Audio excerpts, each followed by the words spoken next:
Aí, depois de você parar e pensar bem sobre critérios de inclusão e exclusão, você também tem uma outra coisa que você precisa pensar e que vai surgir a partir do seu objetivo, que é o tipo de estudo que você vai fazer, certo? Muita gente define o tipo de estudo antes mesmo de definir os objetivos, o que é um erro grave, certo? A gente está aí estudando durante o nosso processo de graduação, pós-graduação que a gente faz, a gente vê algumas pesquisas, alguns estudos que são muito legais, muito interessantes. Você fica com vontade de fazer um estudo igual ou até melhor do que aquele que já foi publicado, né? A gente tem nossos anseios, nossas expectativas, como todo ser humano tem. E tem gente que às vezes chega no processo de uma seleção do mestrado já tão entusiasmado, querendo fazer um tipo de estudo, e ele quer porque quer, de qualquer maneira, encaixar um objetivo para poder fazer aquele estudo que ele quer fazer. Muita gente quer fazer ensaio clínico, ou muita gente quer fazer revisão sistemática, às vezes opta por querer fazer uma revisão sistemática porque né, não tenho tempo por conta do trabalho de ficar disponível para fazer coleta de pesquisa com pacientes, porque eu tenho que ter horário disponível de manhã para coletar pacientes de manhã, horário disponível à tarde, porque tem gente que só pode participar da pesquisa à tarde, às vezes à noite, às vezes no final de semana, porque muita gente trabalha, e às vezes você tem que disponibilizar o final de semana, que é o horário que as pessoas estão de folga. Então,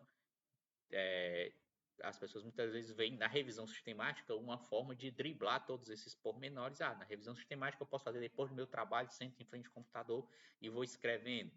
Então, a pessoa já vem para o processo da escrita do projeto de pesquisa com um tipo de estudo definido, muitas vezes antes de definir o objetivo que você tem, certo? Então, vamos tentar seguir aquela sequência que a gente colocou, de definir objetivos gerais, objetivos específicos e definir o nosso tipo de estudo a partir do objetivo que a gente tem. E aí, se o objetivo que a gente tem, a pergunta a gente conseguir responder com uma revisão sistemática, melhor ainda, porque aí vai casar com o que você já estava querendo. Mas se não for possível, a gente tem que fazer um outro tipo de estudo, certo? Para definir o tipo de estudo, a gente tem que entender qual foi o objetivo do que a gente quer chegar, onde a gente quer chegar. E aí, a gente tem que pensar dessa maneira. Se nos seus objetivos você quer checar a prevalência de uma doença, a associação entre características dentro de um perfil populacional, ou a correlação entre variáveis, por exemplo, você quer ver a prevalência de doença pulmonar obstrutiva crônica na população que trabalha, vamos dizer, indivíduos autônomos que trabalham numa região que tem uma poluição muito alta, numa região da cidade que tem uma poluição muito alta. Então, você vai ver a prevalência de DPLC nessa população. Então, esse é um estudo transversal. Você vai lá naquela população e vai fazer as medidas para dar o diagnóstico ou não da DPLC nessas pessoas e vai ver, dentre a população geral, quantas pessoas têm DPOC. Aí você ainda pode estratificar por idade, por sexo, por tempo de exposição que a pessoa tem ali trabalhando naquela região, que aí fica mais tempo exposto à poluição ou não. Então, isso é um estudo de prevalência. É um estudo que você faz de maneira transversal. Você vai lá e a cada pessoa você vai fazer uma avaliação, ou duas, dependendo da quantidade de coisas que você quer fazer. Às vezes não dá para fazer só de uma vez, num dia só. Mesmo assim, é um estudo de transversal. Você faz um corte no tempo e apresenta os resultados daquele corte do tempo. A associação também. Você vai analisar a associação entre variáveis, a correlação entre variáveis, às vezes para poder analisar se uma variável ela tem uma associação, se ela tem uma correlação com outra variável, isso também é um estudo transversal. Você vai medir, por exemplo, continuando ainda na DPOC, fraqueza muscular e diminuição da capacidade funcional em indivíduos com doença pulmonar obstrutiva crônica. Você pega indivíduos com DPOC, faz os testes de força e e faz os testes de capacidade funcional. Depois você faz uma análise estatística para ver se quem é mais fraco tem mais ou menos capacidade funcional. E mede a força dessa associação, dessa correlação. É um estudo transversal. Cada uma das pessoas vai vir apenas uma vez para você, você vai fazer a coleta e depois você vai analisar os resultados. Quando você quer analisar fatores de risco, a chance da ocorrência de um fenômeno, isso aqui acontece muito, por exemplo, na área esportiva, onde você analisa ali no atleta se ele tem ou não fatores de risco para desenvolver uma determinada lesão, tipo déficit de amplitude do movimento do tornozelo, fraqueza muscular de um músculo específico, né?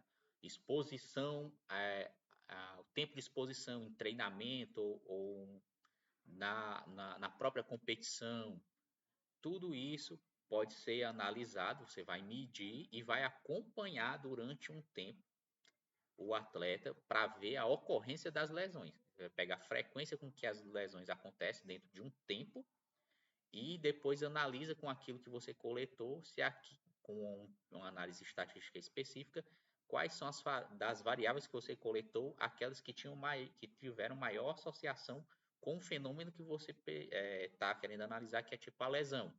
Lesão que acontece muito em jogadores de futebol, que é da musculatura posterior de coxa, você pode fazer um estudo do tipo, analisa ali a força muscular da musculatura posterior de coxa em jogadores de futebol e vê lá quem está mais fraco, quem está mais forte, quem está na média, acompanha durante um tempo os jogadores jogando, treinando e participando de campeonatos e vai anotando o número de lesões durante aquele tempo específico do campeonato. Depois você olha se a fraqueza foi associada há uma maior chance de lesão. Quem era mais fraco teve mais chance de lesão, ou se não teve.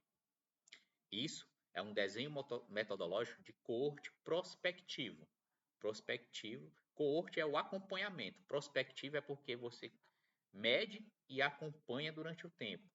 Pode ser também um coorte retrospectivo, é onde você pega as lesões que já aconteceram e vai analisar no passado se ele tinha ou não fraqueza. E às vezes, em clubes de futebol, é normal que no início da temporada se façam todos esses testes. Aí você vê a frequência das lesões que aconteceram, depois vai ver lá nas anotações que tinham no clube se o indivíduo era fraco ou não. Isso acontece muito em hospital também. A pessoa olha número de óbitos e olha na UTI, número de óbitos na UTI e vai ver se a pessoa tinha, quando deu entrada, tinha determinadas características que podem estar associadas ou não ao óbito na UTI, ou a uma chance maior de, de, de alta, uma alta mais acelerada ou não. Tudo isso pode ser analisado e isso é um tipo de coorte retrospectivo, certo?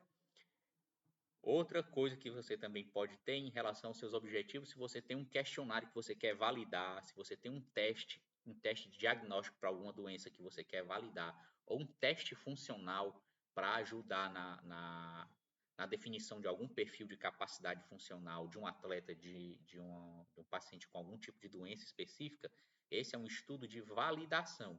Ele também é um estudo transversal, só que ele tem alguns critérios de metodologia diferente do estudo de prevalência, de associação e de correlação. As estatísticas até se parecem um pouco, mas tem alguns critérios a mais que você precisa levar em consideração. Quando você quer validar um questionário, você tem que fazer uma tradução. A tradução tem que ser feita por um grupo de pessoas que entendam da língua lá, por exemplo, é um questionário em inglês, tem que ser uma pessoa que entenda do inglês para traduzir para o português. Aí você aplica, você vai apresentar de novo a tradução para um indivíduo nativo, você vai aplicar, vai ver os resultados iniciais para depois fazer a aplicação na população como um todo. Então tem uma série de critérios que a gente precisa levar em consideração para validar um questionário. Para validar um teste diagnóstico, você quer validar um teste diagnóstico, um novo teste diagnóstico para uma doença, você tem que comparar os resultados do teste que você quer validar com um outro teste que já seja padrão ouro para dar aquele diagnóstico, certo? Por exemplo, se você quer fazer criar um novo teste mais barato para dar um diagnóstico na DPOC, qual é o teste padrão ouro para dar diagnóstico de DPOC? Ou o conjunto de testes padrão ouro para dar o diagnóstico da DPOC? Você tem que pegar esse teste que você quer validar e comparar com esse aqui, que é o padrão ouro. E aí você vai ver se os resultados eles têm uma boa correlação, porque só vai valer a pena trocar um teste pelo outro se o resultado for realmente adequado, certo? E aí a validação vai te mostrar exatamente isso.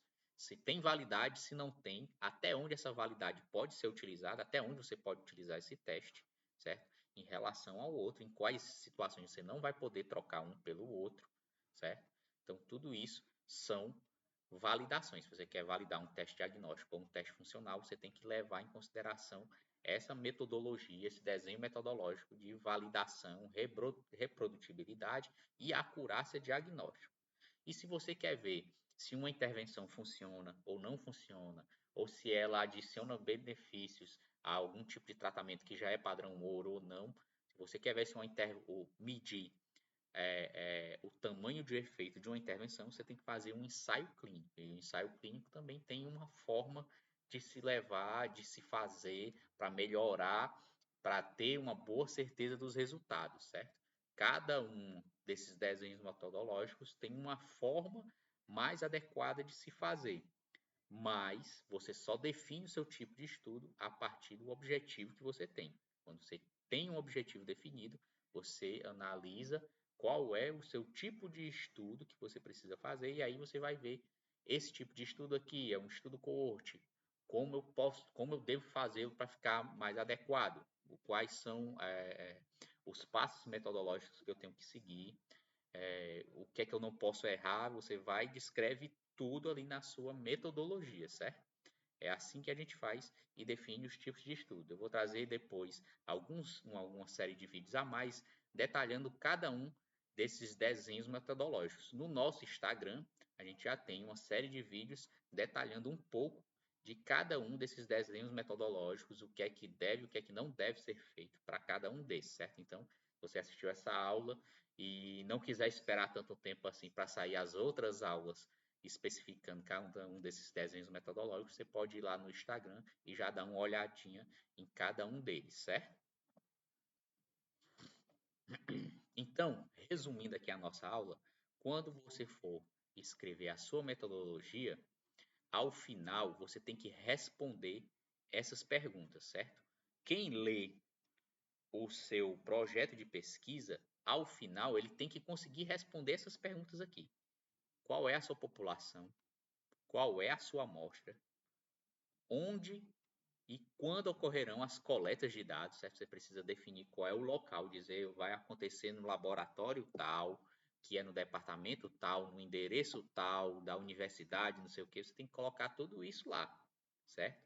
Quando vai ocorrer? É do mês tal até o mês tal, do ano tal até o ano tal, você tem que colocar tudo isso. Se é mais de um local, tem que dizer quais são os locais que vão ser feitos, onde serão feitas as coletas, certo? Se vai passar mais de um ano, você tem que dizer, vai começar no mês tal do ano tal e terminar no mês tal do ano tal. Mesmo que depois, na hora da aplicação, você consiga fazer em um tempo mais curto, ou tenha que fazer num tempo mais longo, você tem ali um planejamento e você está mostrando que o planejamento que você quer seguir está dentro desse contexto aqui, certo? Você tem que dizer como vai ocorrer as coletas. Não só dizer, dentro do laboratório a gente vai fazer os testes e os questionários e depois analisar tudo. Tem que ser específico. Quais são os testes? Quais são os questionários? Qual é a sequência que você vai fazer cada uma dessas coisas? Você vai aplicar teste 1, 2, 3, 4 ou cada teste vai ser aplicado de uma maneira aleatória? Dependendo do que você quer fazer, pode ser melhor fazer de forma aleatória do que na sequência. Quer um exemplo?